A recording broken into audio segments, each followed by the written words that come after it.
சனி பகவான் வந்து நல்ல இடத்துல இல்லைன்னால் ராஜாவே பிச்சைக்கார ஆவான், நல்ல இடத்துல இருந்தால் பிச்சைக்காரனும் ராஜா ஆவான். நீங்க விடிய விடிய உழைத்தாலும் வருமானம் அதிகரிக்காது. அப்போ அவனுக்கு நல்லது பண்றது யாரு? 2.5 வருஷம் கஷ்டப்பட்டே தீரணுமா? கண்டிப்பா கிடையாது. அன்பார்ந்த எங்களுடைய புரட்டாதி, உத்திரட்டாதி, ரேவதி ஆகிய நட்சத்திரத்தில் பிறந்த மீனராசி நேயர்களுக்கு 6/3/2026 அன்றைய தினம் நடைபெறக்கூடிய சில பஞ்சாங்கங்களின் அடிப்படையில், ஒரு சில பஞ்சாங்கங்கள் அடிப்படையில் அன்றைய தினம் சனி பகவானாகப்பட்டவர் கும்பராசியிலிருந்து உங்கள் ராசி மீனராசிக்கே வரார். மீனராசிக்கு வந்து 2.5 வருஷம் நம்ம தலை மேலே உட்கார போகிறார். என்னங்க சாமி நிறையா சனி பயிற்சின்னு சொன்னாங்க. அதாவது ஒரு சில பஞ்சாங்கங்களில் மாறி இருக்கும், ஒரு சில பஞ்சாங்கங்களில் வேறு மாதிரி இருக்குது. அதே மாதிரி திருநள்ளாறு சனி பகவான் கோவிலில் இப்போ தான் நடக்குது, அதை மெயினாக எடுத்துக்கணும். இனிமேல் சனி பயிற்சி கிடையாது. இந்த பயிற்சி 6ஆம் தேதி 3வது மாதத்துலேருந்து 2.5 வருஷத்துக்கு சனி பகவான் மீனத்தில் இருக்கார். இது மீனராசிக்கே வரார். ஜென்மச்சனின்னு பேர். சங்கடம் தீர்க்கும் சனி பகவானே, மங்களம் பொங்க மனம் வைத்து அருள்வாய், சச்சரவின்றி சனீஸ்வர தேவே, இஜகம் வாழ இன்னருள் தாதா. அன்பார்ந்த எங்களுடைய டிவோட்டினேஷன் தமிழ் தொலைக்காட்சி நேயர்களுக்கு உங்களுடைய ஜோதிட ஆச்சாரியர், ஜோதிட குரு சிவஸ்ரீ டி சரவணமாணிக்க சிவாச்சாரியர், முதல்வர் காஞ்சி காமகோட்டி பீடம் வேத சிவ ஆகம குருகுலம் சங்கரமடம் காஞ்சிபுரம், அதாவது சில பஞ்சாங்கங்களின் அடிப்படையிலும் திருநள்ளாறு சனி பகவானுடைய க்ஷேத்திரத்திலும் நடக்கக்கூடிய சனிப்பெயர்ச்சி விழா.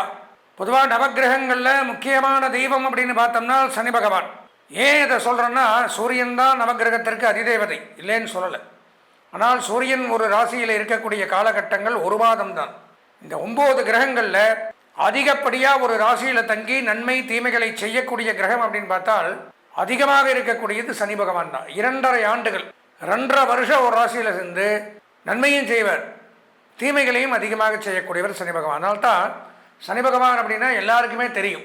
வேறு எந்த கிரகம் தெரியுதோ இல்லையோ, ஒருத்தர்கிட்ட என்கிட்ட ஜாதகம் பார்க்க வந்தார், அவர்கிட்ட நவகிரகங்கள் பேர் தெரியுமா, யார், நான் ஏதோ ஒரு பேர் சொன்னோடனே அவர் சொன்னது சனி பகவான் தான் சொன்னார்.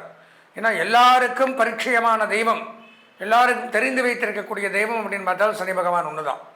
ஏன்னா அவ்வளோ ஒரு, எதுக்காக சொல்கிறேன்னா, தன்னுடைய வேலையை சரியாக நன்மையை செய்தாலும் அவரை மாதிரி பர்ஃபெக்டாக நல்லது கொடுக்குற கால் கிடையாது, கெடுதல் பண்ணாலும் அவரை மாதிரி கெடுக்கிற கால் கிடையாது. அதனால தான் 7.5 சனி பகவானை பொறுத்த வரைக்கும் மற்ற கிரகங்கள் அப்படியெல்லாம் ஒரு ராசினா ஒரு ராசியில் உட்காந்து ஒரு வருஷம், குரு பகவான் ஒரு வருஷம் ஒரு ராசியில் ஒரு வருஷத்தில் இருப்பார், அடுத்த ராசிக்கு போவார்.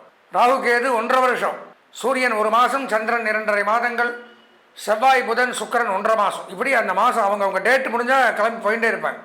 சனி பகவானை பொறுத்த வரைக்கும் வந்தால் 3 ராசியை ஒன்றா பண்ணுவார். நல்லா தெரிஞ்சுக்கிற 3 இருக்குன்னா அதான் 7.5 சனி, 3 2.5 7.5. இப்போ எங்கே இருக்கார்? கும்பத்தில் இருக்கார். கும்பத்திலிருந்து மீனத்துக்கு வரார்.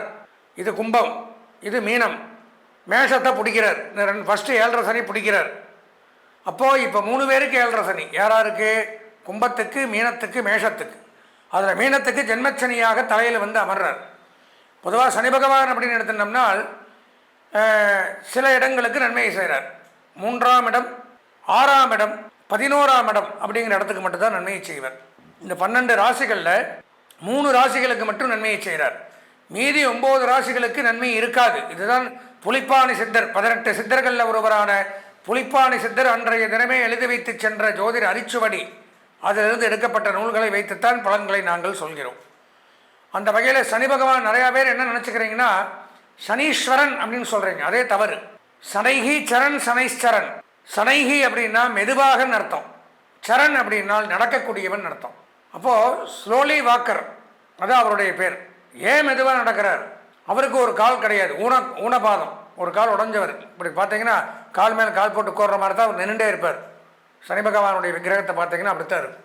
அதனால் இந்த சனி அப்படின்னு எடுத்துட்டோம்னா சனி வரக்கூடிய 7.5 சனி காலம், ஜென்மச்சனி, அஷ்டமச்சனி, அர்த்தாஷ்டமச்சனி, விரயச்சனி, கண்டகச்சனி, காரகச்சனி, மாரகச்சனி, வாக்குச்சனி, வாகனச்சனி, சரீரச்சனி, இப்போ நிறைய சொல்கிறாங்க. பொங்கு சனி, மங்கு சனி, இதெல்லாமே சனியினுடைய நன்மைகளும் தீமைகளும் கலந்தது. சனிக்கு மட்டும்தான் இத்தனை.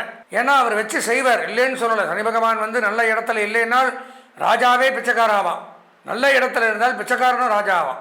அதனால தான் இந்த சனி பயிற்சி இந்த 2.5 வருஷத்தில் பார்த்தீங்கன்னா சிவபெருமானையே பிச்சை எடுக்க வைத்தார், சிவபெருமானையே படாத பாடுபடுத்துகிறார். நலன்கிற சக்கரவர்த்தியை பிச்சை எடுக்க வச்சார், சமையல்காரன் ஆக்கினார்.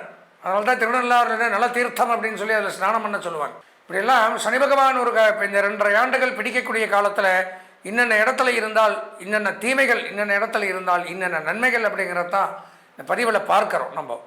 ஏன்னா அந்த சனிப்பெயர்ச்சி அப்படிங்கிறது நான் சொன்ன மாதிரி அவருக்கு பிரியமான பலாபலன்கள். இதில் சில பேர் பார்த்தோம்னா நன்மைகளை அடைகிறார்கள், சில பேர் தீமையை அடைகிறார்கள். அந்த தீமை அடையக்கூடியவர்களும் நன்மை அடைவார்களா அப்படிங்கிற கேள்வி வரும்னா அவர்களுடைய சொந்த ஜாதகத்தில் சனி பகவான் நல்ல இடத்துல இருக்கணும். அப்போ என்ன பண்ணணும், சொந்த ஜாதகத்தை ஒரு முறை இந்த தருவாயில் நம்ம பார்த்தே தீரணும். என்ன பண்ணணும், இதில் நான் சொல்லக்கூடிய பலன்களில் சரியில்லாதவர்கள் உடனே இந்த ஸ்கிராலிங்கில் தெரியக்கூடிய அடியனுடைய தொலைபேசி எண்ணுக்கு தொடர்பு கொண்டு ஒரு முறை இந்த 2.5 ஆண்டுகள் நம்ம ஓட்டியாகணும். ஒரு முறை உங்களுடைய சொந்த ஜாதகத்தை தெளிவாக பார்த்து கொண்டே ஆனால் இந்த சனிப்பெயர்ச்சி நமக்கு நன்மை அளிக்கும் என்பதை கூறி, இப்போ ஜென்மச்சனியாக சனி பகவான் இருக்கிறதுனால துன்பம், துயரம், வேதனை, அலைச்சல், சங்கடங்கள், மன உளைச்சல், பொருளாதார விரயங்கள், கஷ்ட நஷ்டங்கள், உடல் உபாதைகள், தேவையில்லாத தொல்லைகள் இதெல்லாம் கொடுக்குறது. சில பேருக்கு தொழில் மாற்றம், உத்தியோக மாற்றம், வேலை மாற்றங்கள் ஏற்படும். வாய் பேச்சினால் கலகம். இன்றைக்கி கொண்டு காசு அட்வான்ஸ் கொடுத்துட்டு போவான், நீங்கள் தான் இதை செய்யணும், நீங்கள் தான் முன்னாடி நின்று பண்ணணும், உங்களால் தான் முடியும். போய் அரை மணி நேரத்தில் வாங்கிட்டு போயிடுவோம். இல்லை பரவாயில்லைங்க, இப்போ பண்ணலைங்க, பின்னாடி பார்த்துக்கலாங்க, நான் கொடுத்த பணத்தை திருப்பி கொடுத்துருக்கேன். நம்ம ஆசையாக இருப்போம். இதே மாதிரி நஷ்டங்கள், அதனால் மன ஊண்டிங், மன அழுத்தங்கள் ஏற்படும். குடும்பத்தில் தேவையில்லாத பிரச்சனைகள் ஒன்றுமே இருக்காது, பெரிய பூகம்பமாகும், பெரிய சண்டையாகும், நிம்மதி இருக்காது, ஒரு பிரச்சனையும் இருக்காது. ஆனால் அவமானப்படுவீர்கள், அசிங்கப்படுவீர்கள். நம்மளை விட கீழே இருக்கக்கூடியவன், நம்மள்கிட்ட தெரிஞ்சிட்ட விஷயம் தெரிஞ்சவன்லாம் நம்மளை கேவலமாக பேசுவோம், தாங்க முடியாது. நாம் 4 பேருக்கு சொல்லி கொடுத்துருப்போம், நம்மக்கிட்டே கற்றுண்டு அதே வார்த்தையவே நம்மக்கிட்ட யூஸ் பண்ணி நம்மளை திட்டுவோம். இந்த மாதிரி அதெல்லாம் கேட்க முடியாதில்லை, எவ்வளவு மன வேதனையை கொடுக்கும், அந்த மாதிரி சங்கடங்களை கொடுக்கும்.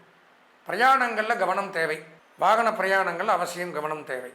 பிரயாண பாதைகள் அப்படிங்கிறது ஏற்படும். பிரயாண செலவை கட்டுப்படுத்தணும். வாகன பழுது ஏற்படும். நேற்றா ரிப்பேர் பண்ணின்னு வந்திருப்பீங்க, அதே ரிப்பேர் இன்றைக்கி ஆகிருக்கும், மீட்டும் காசு செலவு.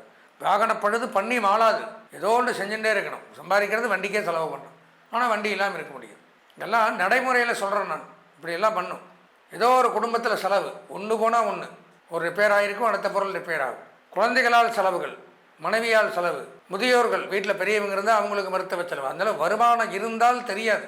வருமானங்கள் இல்லைங்கிற பட்சத்தில் நம்ம எங்கிருந்து இதெல்லாம் பண்ணுவோம். அப்போ கடன் வாங்குவோம். கடன் தொல்லை, கடனை கட்ட முடியாது. அவங்ககிட்ட கடன் வாங்கி இவன்கிட்ட அடைப்போம், இவங்ககிட்ட வாங்கி அவன்கிட்ட கொடுக்கறது. இப்படி ரொட்டேஷனாக 4 பக்கம் திரும்பினாலும் கடன்காரன் தான் நிற்பான். நம்ம வருமானம் என்னென்னே கேட்காது. நீங்கள் விடிய விடிய உழைத்தாலும் வருமானம் அதிகரிக்காது. ஜென்மச்சனியினுடைய வேலை அதெல்லாம்.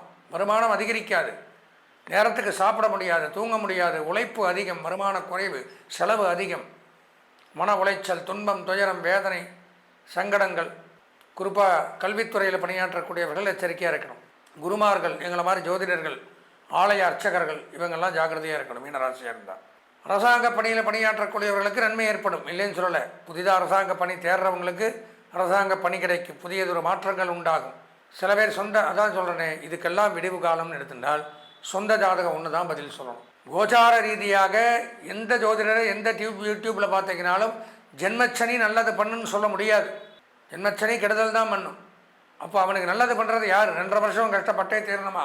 கண்டிப்பாக கிடையாது. அவனுடைய சொந்த ஜாதகத்தை பார்த்தால் சனி பகவான் அங்கே அவர் என்ன பண்ணுறார், என்ன தசாபுத்தி, சனி எங்கே இருக்கார், இதெல்லாம் பார்த்தால் இந்த கோச்சார பலன்கள் நம்மளை தாக்காது.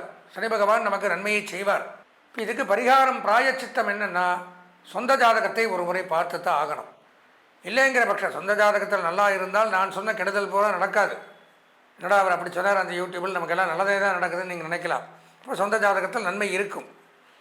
ஆனால் நான் சொன்ன பலன்கள் அத்தனையும் நீங்கள் அனுபவிக்கிறீங்க அப்படின்னா, கஷ்டங்களை படுறீங்கன்னா சொந்த ஜாதகத்துலேயும் நல்லா இல்லை, இப்போ வச்சு செய்கிறார் சனி நம்மளை அப்படிங்கிறது ஈஸியாக புரிஞ்சுட்டு. இப்போ நம்ம என்ன எப்படி தெரிஞ்சுக்கணும், எல்லாருக்கும் எல்லாம் தெரியாது.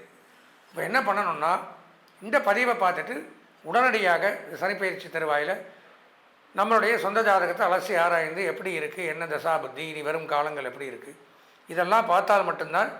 ஏன்னா மற்ற டிவி மாதிரி யூடியூப் மாதிரி இதுக்கப்புறம் நல்லாயிருக்கும், அதுக்கப்புறம் நல்லாயிருக்கும், அவன் இவனை பார்க்குறான், இவன் அவனை பார்க்குறான், ஆஹா ஓஹோன்னு சொல்ல முடியாது. இருக்கிறது தான் சொல்ல. நான் முதல்ல சொல்லியிருக்கேன், ஜென்மச்சனி அப்படின்னாலும் வச்சு செய்வார். கஷ்டப்பட்டு தான் ஆகணும், அனுபவிச்சு தான் ஆகணும். ஒரு காயம் ஏற்பட்டுருச்சுன்னா 6 வரைக்கும் பொறுத்து தான் ஆகணும். எந்த பெரிய எவ்வளோ பெரிய ஆஸ்பத்திரிக்கு போனாலும் அதே ஆயின்மெண்ட் தான் கொடுப்பான். பணம் இருக்குங்கிறதுனால புண்ணு ஆர வைக்க முடியாதுல்ல, அதுக்கு காலங்கள் இருக்குல்ல, அந்த மாதிரி தான். அதுக்கு சொந்த ஜாதகத்தை பார்த்தால்தான் நமக்கு இங்கே ஏதாவது மாற்றங்கள் இருந்ததுனால் பிராயச்சித்தம் இந்த ஆயில்மெண்ட்னாச்சும் கிடைக்கும், பரிகாரம்னாச்சும் பண்ணினால்னாச்சும் சீக்கிரம் குறையும். அதை தான் சொல்ல வரேன். அதனால் மீனராசி நேயர்கள் அவசியம் ஒருமுறை சொந்த ஜாதகத்தை பார்த்து கொள்ளணும். இந்த சனிப்பயிற்சியின் மூலமாக பார்த்தீங்கன்னா ஒரு 50% நன்மைகள்னு சொல்லலாம் அனைவருக்குமே. அதிர்ஷ்டமான வண்ணம் மஞ்சள் இந்த 2.5 வருஷத்துக்கு. அனுகூலமான திசை வடக்கு. அதிர்ஷ்டமான எண் 9. வணங்க வேண்டிய தெய்வம் விநாயகர். நேயர்களே, நாம் இதுவரைக்கும் இந்த 2026 மார்ச் மாதத்தில் 6ஆம் தேதி நடைபெறக்கூடிய சனிப்பயிற்சியினுடைய பலாபலன்களை விரிவாக காணணும். இதில் பார்த்தீங்கன்னா சில பேருக்கு நன்மையும் இருக்கும், சில பேருக்கு தீமையும் இருக்குது. அதாவது ஒரு விஷயம் நல்லா புரிஞ்சுக்கணும். இந்த யூடியூப்பில் நல்லா சொன்னாங்க, அந்த யூடியூப்பில் இப்படி சொன்னாங்க, இவர் இப்படி சொன்னார், அவர் இப்படி சொன்னார், அப்படியெல்லாம் நம்ம மனசை போட்டு குழப்பிக்க வேண்டாம். இது என்ன ஒரே ஒரு தத்துவம்னா என்ன இருக்கோ அதுதான் நடக்கும். இதுதான் பலன்னா அது ஏற்றுட்டு தான் ஆகணும். ஒரு கோயிலே அன்னதானம் கொடுத்துட்டு இருக்கான், நமக்கு முன்னாடி 100 பேர் நிற்கிறான், நம்ம போகும்போது அங்கே தீர்ந்து போச்சுன்னா அது ஏற்றுட்டு தான் ஆகணும், ஒன்றும் பண்ண முடியாது. இல்லை இரு தரேன், நாளைக்கு தரேன், நாளானைக்கு தரேன்னு சொல்லி சமாதானப்படுத்துறதுங்கிறது வேறு, இல்லைங்கிறது வேறு. அப்போது நன்மை இல்லைன்னா நன்மை இல்லை தான். உங்களை சாந்தப்படுத்துறதுக்காக சில யூடியூப் சேனலில் இது அப்படி இருக்குது, சனி அங்கே இருக்கார், சனி இங்கே பார்க்குறார், சனி அவரோடு சேர்ந்துருக்கார், உச்சம் ஆட்சி நீச்சம் இதெல்லாம் அங்கே வேலை செய்யாது. நல்லா சொல்கிறேன். ஏன் முட்டாள்களாக இந்த இடத்துல இந்த பெரியவர்கள் முன்னோர்கள் அது போக ரிஷிகள் முனிவர்கள் சித்தர்கள்லாம் எழுதி வைத்த பாடல் இந்த இடத்துல இருந்தால் என்னென்ன பிரச்சனை தான் நடக்குன்னு எழுதிட்டு போயிருக்காங்க. அதுக்கு என்ன இவங்க ஆல்டர்னேட்டிவ் சொல்கிறது? ஆல்டர்னேட்டிவ்ங்கிறதெல்லாம் கிடையாது. கஷ்டம்னா கஷ்டம் அனுபவிக்கணும், நல்லதுனா நல்லது அனுபவிக்கணும். நான் சொன்ன மாதிரி அது என்ன அப்படின்னா, என்ன ஆல்டர்னேட்டிவ்னா, ஒரு கிரகம் அப்படிங்கிறவங்க கோச்சாரத்தில் மட்டும் பலன்களை தருவதில்லை, சொந்த ஜாதகத்தினுடைய அடிப்படையிலையும் பலன்கள் தராங்க. இப்போ கோச்சார ரீதியாக இந்த பயிற்சிகள் நடக்குது. இப்போ இந்த பயிற்சிகளில் நன்மை தரலை அப்படிங்கிற பட்சத்தில் சொந்த ஜாதகத்தை பார்த்து அதுலேயும் நன்மை இல்லைங்கிற பட்சத்தில் அவன் பரிகாரங்கள் பண்ணி அதிலிருந்து வெளியில் வரலாங்கிறது தான் சாஸ்திரம். அதாவது ஒரு நோய்ங்கிறது வர்றது இயற்கை, அதுலேருந்து வெளியில் வர்றதுக்கு என்ன பண்ணணும்? ட்ரீட்மெண்ட் அப்படிங்கிறத பண்ணினால்தான், சிகிச்சை பண்ணினால் நோயிலிருந்து வெளியில் வந்துடலாம். நோய் வந்துருச்சேன்னு புலம்பின்னு இருந்தால் நோய் தான் அதிகமாகி மிகுதியாகி நம்மளுக்கு இன்னும் பாதிப்பை ஏற்படுத்தும். அதனால தான் எல்லாத்துக்கும் ஒரு பிராயச்சித்தம்னு ஒன்று இருக்குது. அப்போ எப்படி பிராயச்சித்தத்தை பண்ணணும்னா, நம்மளுடைய சொந்த ஜாதகத்தை பார்த்து ஒவ்வொருத்தருக்கும் ஒவ்வொரு பரிகாரங்கள் இருக்கும். அந்த பரிகாரங்களை நாம் தெளிவாக முறையாக பண்ணிட்டோம்னா நமக்கு இந்த 2.5 ஆண்டுகள் சனி பகவான் செய்யக்கூடிய தீமையிலிருந்து தாராளமாக வெளியில் வந்து சனி பகவானுடைய அருளுக்கு பாத்திரமாகலாம். அப்படி சொந்த ஜாதகம் பார்க்க விரும்பக்கூடிய அன்பர்கள் என்னுடைய தொலைபேசி எண்ணான 9865098370 9865098370 என்று இந்த எண்ணிற்கு தாராளமாக தொடர்பு கொண்டு சொந்த ஜாதகத்தையும் பார்த்து இந்த சனிப்பயிற்சியினுடைய தோஷங்களிலிருந்து விலகி வாழ்வாங்கு வாழ இறைவனை பிரார்த்தித்து ஆசீர்வதித்து விடைபெறுகிறேன். நன்றி, வணக்கம்.